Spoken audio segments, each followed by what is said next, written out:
Boa tarde. Estamos iniciando uma nova jornada e 2016 será com força total. Dando continuidade à linha de pensamento que foi apresentada no primeiro vídeo, eu vou recapitular a ideia desse projeto. O projeto Sociedade Organizada tem como objetivo interferir diretamente nos rumos da sociedade, lutando pela sua melhoria. E, através das discussões que são levantadas neste canal, poder promover a formação de opinião pública através da análise crítica dos assuntos que interferem diretamente no nosso modo de pensar, na política que nós exercemos e no modo como o Estado e as classes dominantes manipulam e dirigem a política diretamente a nós, população. Bom, alguns assuntos serão recapitulados porque eles fazem parte da análise da sociedade. Então, eu voltarei a falar novamente de democracia e vamos dar uma entrada na análise do liberalismo, para a gente ver os pontos que são prós e contra neste assunto. E nesse sistema que, na realidade, ele faz parte da nossa vida, só que ele não é dirigido e não é praticado conosco, população, correto? Então, esse assunto será recapitulado e o liberalismo será analisado. A gente vai ver na raiz da sua definição o que é liberalismo e vamos tentar entender por que ele não é praticado com o cidadão comum, com o pequeno, com o médio empresário, e por que, se ele é praticado, porque ele é praticado só com as altas esferas, correto? E no particular eu tenho muita ressalva em relação a qualquer tipo de filosofia política ou sistema que seja apontada como boa ou ideal ou ruim, porque na minha particular opinião e na opinião da sociedade organizada, nenhum desses sistemas eles terão efeito enquanto o Brasil não praticar de verdade, não pôr em prática de verdade essas ideologias políticas e econômicas a favor do cidadão, correto? Então, nesse vídeo em particular, a gente vai dar início à série de trabalhos que vamos desenvolver durante o ano. E, para começar, eu vou falar de um tema muito sério e, para muitos, é muito delicado, correto? Eu gostaria de não precisar estar falando isso, mas é muito importante porque é grave. Bom, eu vou abordar um pouco sobre racismo. E esse tema ele não vai parar por aqui. A gente vai recapitular e vamos falar sobre racismo de uma forma mais didática, metódica e mais científica, que é para eliminar toda a sorte de refutação que puderem levantar ou quiserem colocar como crítica, porque o assunto é sério e só quem sente na pele os efeitos do racismo é que sabe o quanto ele é real, correto? Então, eu vou tocar na seguinte questão. Estamos vivendo uma atmosfera de que as coisas melhoraram, de que o negro está ganhando espaço. Acontece que é uma situação ilusória. A prova disso você vê no tratamento que é dado, se você é negro, a você. Você está dentro da empresa, você pode ver muito bem os efeitos da existência ou não do racismo. Você nota isso no tratamento que é dado a você em situações mais delicadas. Da forma como as empresas usam, em geral, 2 pesos e 2 medidas para tratar de forma diferente dois indivíduos que fizeram a mesma coisa. E qual é a motivação disso? Correto? É falha humana? É uma coincidência?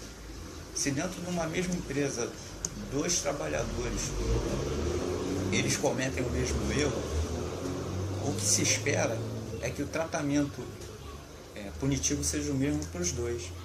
Pois bem, digamos que num caso você tem um negro e um branco que façam besteira, correto? Isso eu estou falando porque eu, nos meus 25 anos de trabalho, correto? Eu não vi nada diferente disso. A história se repetindo. O branco, ele é chamado a atenção, recebe uma punição, e o que é que acontece com o funcionário negro? Ele é ceifado, não antes de ser escarnecido.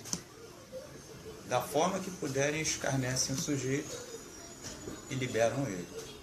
Entendeu?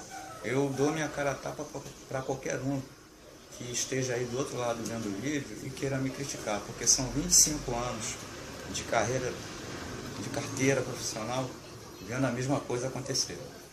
Correto? Então, se você não concorda com isso, eu não posso fazer nada, porque eu vivi esses 25 anos. Ninguém me falou, eu não li em livro, não procurei nenhum filósofo pseudo-sábio político, europeu ou eurocêntrico. Eu vivi isso. Então, tenta refutar isso aí se você não concorda com isso. São 25 anos de vida e de experiência só no mercado de trabalho. Correto? Vamos passar para outro ponto. O racismo, ele é negado no Brasil. E, infelizmente, os próprios negros são educados desde pequeno para acreditar que o racismo não existe. A prova disso, se você quer, está aí nos meios de comunicação. A televisão, ela vende um mundo ideal. Entendeu? E a criança cresce acreditando nisso. Eu fui criança, eu acreditei. Essa crença só começou a cair depois do momento em que eu comecei a ver a realidade. E aí recebi orientação, porque tinha chegado o momento de ser orientado, e através da minha mãe, do meu pai, fui orientado a entender essas situações aí, de que eu, como cidadão, como homem, por ser negro, eu iria enfrentar certos problemas. E de fato, nesses 25 anos só de carteira de trabalho aí, só de relacionamento profissional, relacionamento interpessoal, a gente sente nas entrelinhas que existe uma carga muito grande de preconceito. O próximo vídeo, ele vai apresentar de forma mais metódica tudo isso que eu estou falando. Agora, o foco desse vídeo em particular é o seguinte: nós negros, estamos sendo atacados.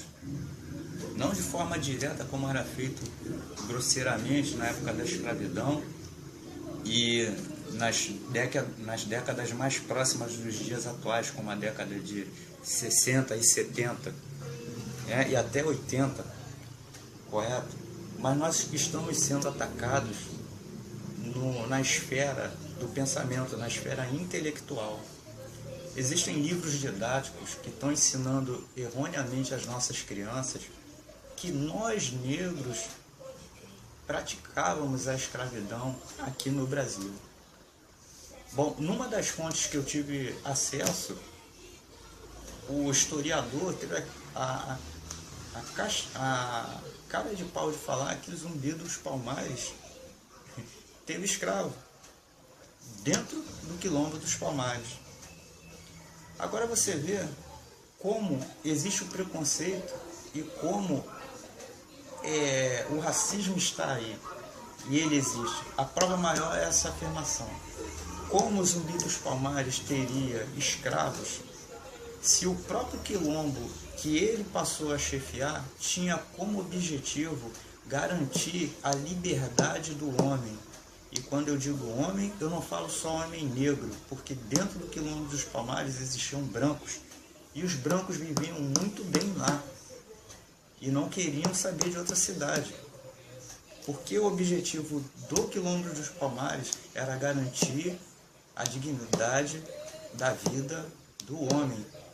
E a mulher também está inserida no meio, correto? Quando eu digo homem, é força de expressão.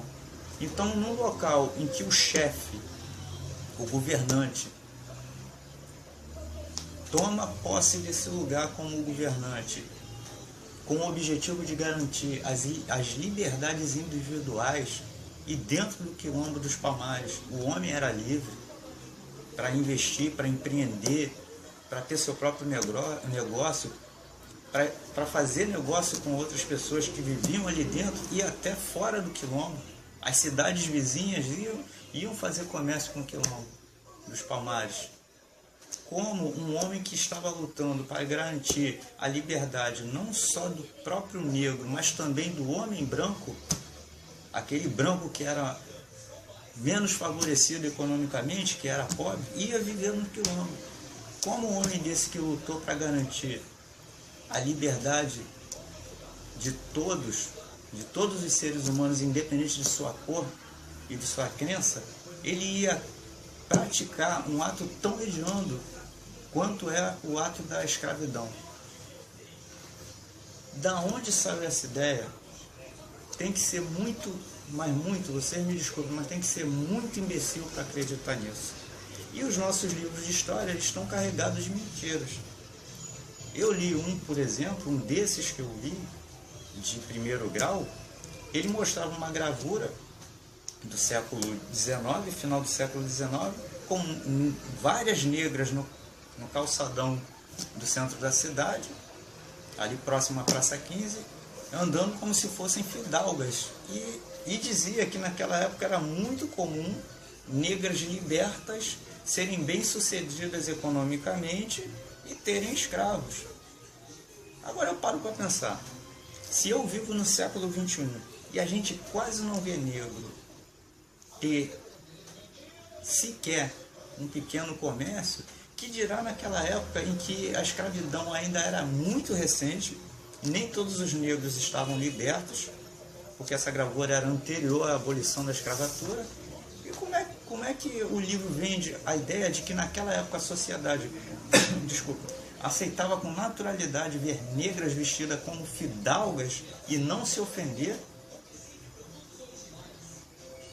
Fontes mais confiáveis já relatavam, fontes essas que são livros, que os negros só foram morar nos morros porque eles eram expulsos a pontapés do centro da cidade do Rio de Janeiro. Então, como é que um livro vem publicar uma história dessa, dizendo que existiam negras andando como fidalgas e bem-sucedidas como empresárias, e tinham até escravos?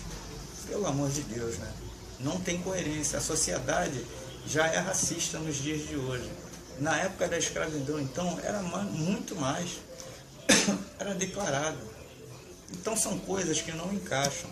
E isso, para nós negros, isso é um ataque. Por que é um ataque? Porque estão minimizando uma coisa que foi grave.